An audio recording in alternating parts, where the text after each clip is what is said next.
Oggi vi parleremo di un paese ricco di storia e colori, che custodisce numerosi misteri irrisolti che conferiscono un tocco magico alle scoperte agricole e architettoniche delle civilizzazioni indigene che hanno popolato queste terre. Un paese con diversi ecosistemi, che variano dalla infinita costa pacifica al deserto, dalle aree amazzoniche alle maestose Ande. Un paese non facile da vivere a bordo di un van, che ti sfianca con le sue difficili strade intasate dai camion e con regioni che non sempre sono pronte ad accogliere il turista, ma che è capace di ripagare ogni fatica con emozioni che sempre ci rimarranno. Oggi vi parleremo del Perù.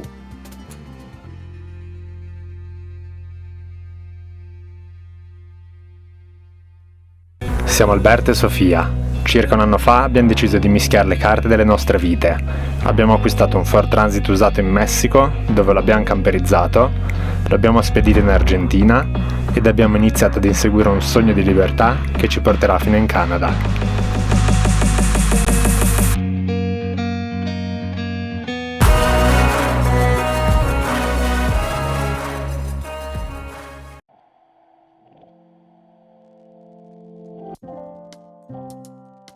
Dopo aver salutato il deserto di Atacama, ci dirigiamo verso Arica, a pochi chilometri dalla frontiera con il Perù.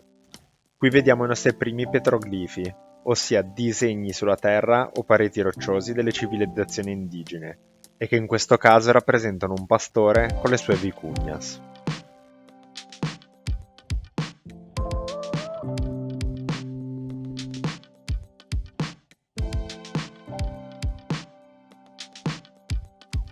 Ci arriva dal Messico questa bellissima notizia. Loba, il pastore tedesco della famiglia di Sophie, è diventata mamma di 7 stupendi cuccioli. Per 6 è stata trovata una sistemazione, ed una, Petri, rimarrà in famiglia.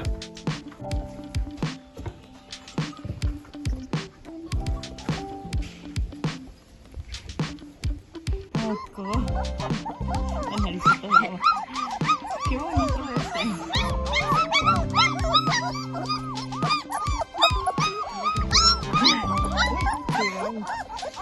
Guidiamo gli ultimi chilometri del Cile ed entriamo così in Perù attraverso la polverosa frontiera di Chacayuta. È doveroso fare un'introduzione sul Perù.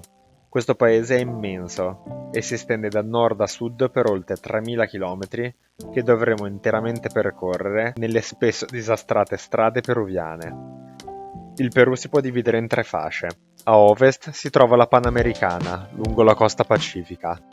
Al centro la catena montuosa delle Ande, con altitudini e strade spesso proibitive. Ad est le aree amazzoniche, spesso raggiungibili solo in aereo. Ci fermiamo al primo paesino per fare la SIM telefonica e altri adempimenti post passaggio della frontiera, e ci troviamo in questo porto abitato da foche e pellicani, dove la gente può comprare pesce per questi animali che rimangono dunque in paziente attesa di uno spuntino, come questa enorme foca che ci guarda.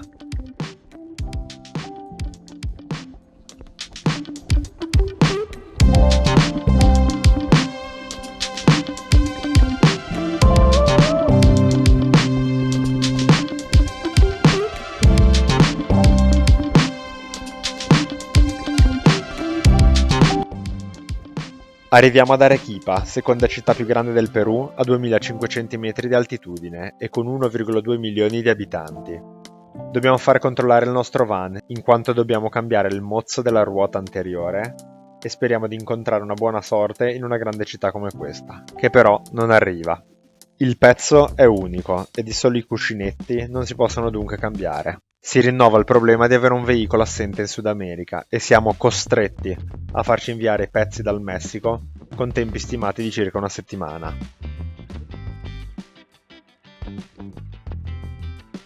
Nonostante siamo soliti evitare le grandi città, rimaniamo colpiti positivamente da Arequipa, la città bianca peruviana e patrimonio dell'UNESCO, che combina ottimamente la vita autentica di questa popolazione al turismo locale, data la vicinanza geografica a siti famosi come il Colca Canyon e Cusco.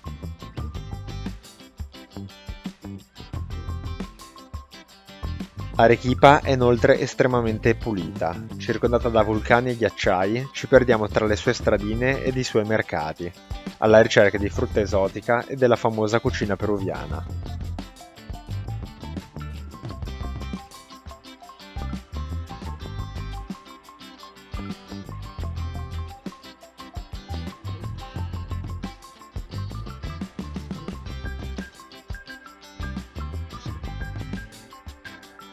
Imperdibile vedere la città al tramonto dai vari punti panoramici che offre la città.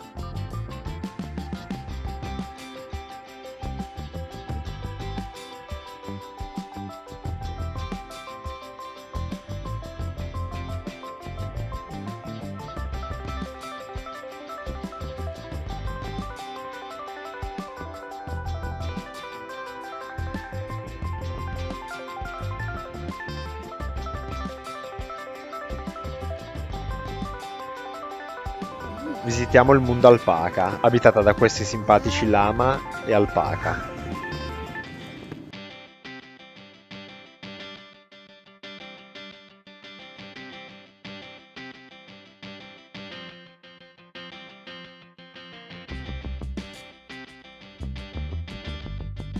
All'interno è illustrato il processo di lavorazione e le differenti qualità di lana a seconda del cammelide sudamericano di riferimento.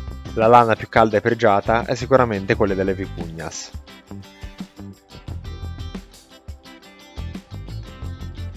Vediamo inoltre alcune signore tessere. In questo mercato infatti si possono comprare artigianie locale o semplicemente rinfrescarsi in questa tranquilla terrazza.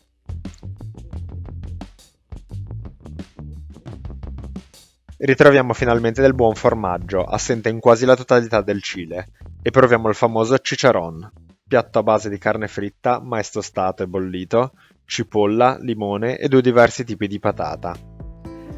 Beviamo inoltre la chicha morada, bibita a base di mais nero, bollito, davvero buona. Continuiamo ad esplorare la città con le sue stranezze e vi facciamo vedere la prima spesa fatta.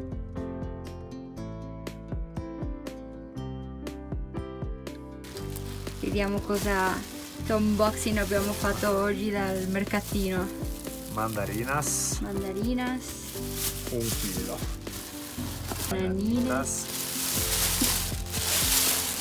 Tanto era anche 1 chilo, no? No, medio.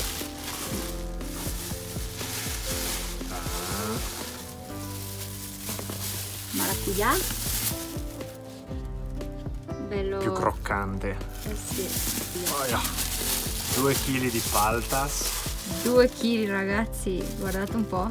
Per quanto abbiamo preso 2 kg. 2 Bravo. kg di paltas un pochino giovani, immature, ma tra 3 giorni saranno pronte. Per quanto? 5 soles, 1,20 euro. Bravo. Pane. E anche pane. E... oh, che non c'era in Cile. Queso. Formaggio. Formaggio di mucca. Tutto questo per un totale di 5 euro.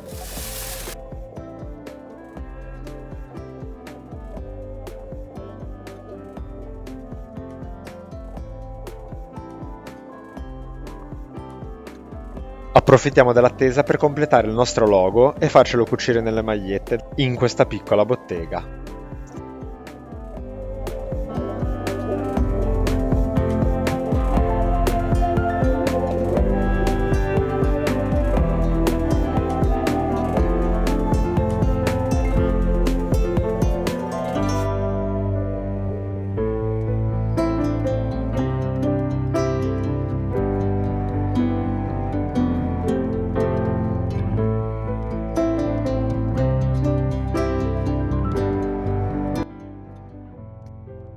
Arrivano finalmente i pezzi di ricambio, vengono montati in un paio di ore e siamo pronti a ripartire.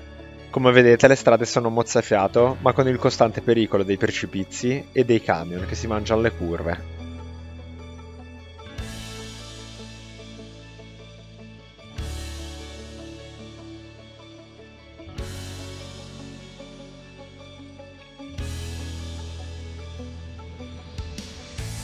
Siamo diretti verso Nazca. Il van funziona bene e facciamo una pausa in questo piccolo balneario ai piedi dell'oceano. È la prima volta in viaggio che dormiamo con il rumore delle onde in sottofondo.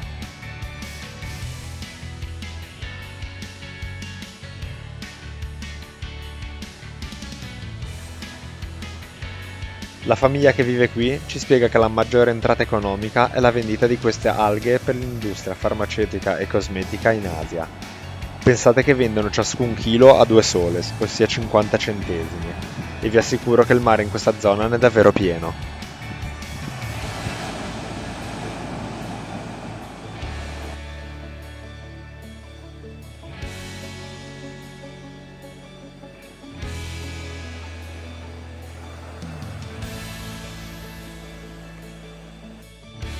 Ci rimettiamo in cammino e poco prima di arrivare a destinazione incontriamo questa coppia di amici davvero insolita che rimangono a giocare insieme per un sacco di tempo.